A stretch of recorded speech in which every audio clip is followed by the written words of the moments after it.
बाबा साकार हरि ने 2 दिन तक घर में रखी लड़की की लाश। कौन थी वो और क्या थी वजह जानकर होगी हैरानी। खुफिया विभाग के एक अधिकारी ने बताया कि साकार विश्व हरि भोले बाबा मैनपुरी स्थित अपने आश्रम के अंदर उनकी सुरक्षा के लिए बड़े पैमाने पर पुलिस बल तैनात किया गया। हाथरस आपको बता दें कि हाथरस हादसे के बाद नारायण हरि साकार विश्व हरि भोले बाबा सुर्खियों में। हालांकि इस मामले में पुलिस ने उनके खिलाफ कोई भी मामला दर्ज नहीं किया। इसके बाद भी बाबा लोगों की पहुंच से गायब है। हादसे के लगभग 24 घंटे बाद उनके वकील की तरफ से बयान आया है कि बाबा हरि इस घटना से दुखी हैं। साकार विश्व हरि भोले बाबा के वकील AP सिंह ने उनकी तरफ से कहा है कि बाबा ने मृतकों के परिजनों के प्रति संवेदना की है और घायलों के जल्द स्वस्थ होने की कामना की है। बाबा ने अपने वकील के माध्यम से कहा है कि वे बहुत पहले ही समागम से निकल गए थे। उन्होंने कुछ असामाजिक तत्वों को इस भगदड़ के लिए जिम्मेदार ठहराया है। इस बाबा को लेकर तमाम तरह की बातें सामने आ रही हैं। कुछ लोग उन्हें दोषी ठहरा रहे हैं, कुछ उनके पक्ष में खड़े हैं। कासगंज जिले की पटियाला तहसील में स्थित नारायण हरि उर्फ साकार विश्व हरि भोले बाबा के पैतृक गांव बहादुरपुर के लोग इस प्रवचनकर्ता की सराहना भी की। गांव वालों ने बताया कि नारायण हरि पुलिस की नौकरी छोड़कर धार्मिक उपदेशक बन गए। धीरे धीरे लोग उनके विचारों से जुड़ते गए और उनके सत्संग में भीड़ जुटने लगी। गांव वालों के मुताबिक भोले बाबा पहले अपने गांव में ही सत्संग करते थे, लेकिन बाद में वहां काफ़ी भीड़ होने लगी, इसलिए उन्होंने गांव में सत्संग बंद कर दिया। उनके अनुयायियों का दावा है कि बाबा अपने भक्तों से किसी तरह का दान या चढ़ावा नहीं मांगते। गांव की महिलाओं का कहना है कि बाबा का आचरण बहुत अच्छा है और वो सिर्फ भगवान के बारे में ही बात करते हैं।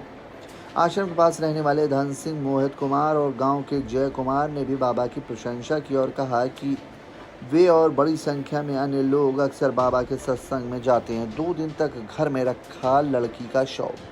स्थानीय लोगों ने बताया कि बाबा की उम्र 60 साल से अधिक है और उनकी कोई संतान नहीं है। उन्होंने बताया कि बाबा ने एक लड़की को गोद लिया था जिसकी मृत्यु करीब 16-17 साल पहले हो गई थी। बाबा ने 2 दिन तक उसके शव को घर में रखा क्योंकि उन्हें उम्मीद थी कि वो जीवित हो जाएगी। एक गांव वाले ने बताया कि सूरजपाल की कई संतान नहीं थी, इसीलिए उसने अपनी भतीजी को गोद लिया था। वो लड़की कैंसर से पीड़ित थी। एक दिन लड़की बेहोश हो गई। बाबा के अनुयायियों ने दावा किया है कि वो चमत्कार से बच्चे को ठीक कर देंगे। कुछ देर बाद लड़की को होश आ गया, लेकिन कुछ ही देर बाद उसकी मौत हो गई। लड़की के शव को शमशान घाट ले जाया गया, लेकिन बाबा ने अनुयायियों इस बात पर अड़े थे कि बाबा आएंगे और लड़की को वापस जीवित करेंगे। उन्होंने हंगामा करना शुरू कर दिया, जिसके बाद पुलिस मौके पर पहुंची और लाठीचार्ज करना पड़ा। इस मामले में पुलिस ने सूरजपाल और उनके 6 अनुयायियों को गिरफ्तार कर लिया था। हालांकि सबूतों के अभाव में कोर्ट ने उन्हें बरी कर दिया। पंकज के मुताबिक सूरजपाल के आगरा स्थित घर पर अनुयायी नियमित रूप से दर्शन के लिए आते हैं। कुछ साल पहले कासगंज में स्थानांतरित होने से पहले इस घर को भगवान द्वारा वर्षों तक आश्रम के रूप में इस्तेमाल किया गया था। गांव वालों ने बताया कि पुलिस के हस्तक्षेप के बाद उन्होंने लड़की का अंतिम संस्कार किया था। मैनपुरी आश्रम में है बाबा के बारे में कहा जा रहा है कि इस वक्त मैनपुरी के बिछवा स्थित अपने एक आश्रम में है।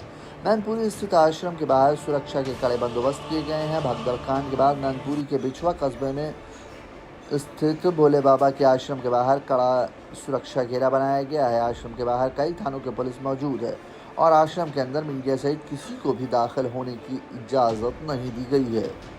पुलिस क्षेत्राधिकारी सुनील कुमार सिंह ने बताया कि हाथरस में भगदड़ कांड के बाद बिछवा स्थित भोले बाबा के आश्रम में सुरक्षा कड़ी कर दी गई है। आपको बता दें कि हाथरस के फुलरई गांव में विश्व हरि भोले बाबा द्वारा आयोजित सत्संग के दौरान मंगलवार को मची भगदड़ में 121 लोगों की जान चली गई। मरने वालों में ज़्यादातर महिलाएं हैं।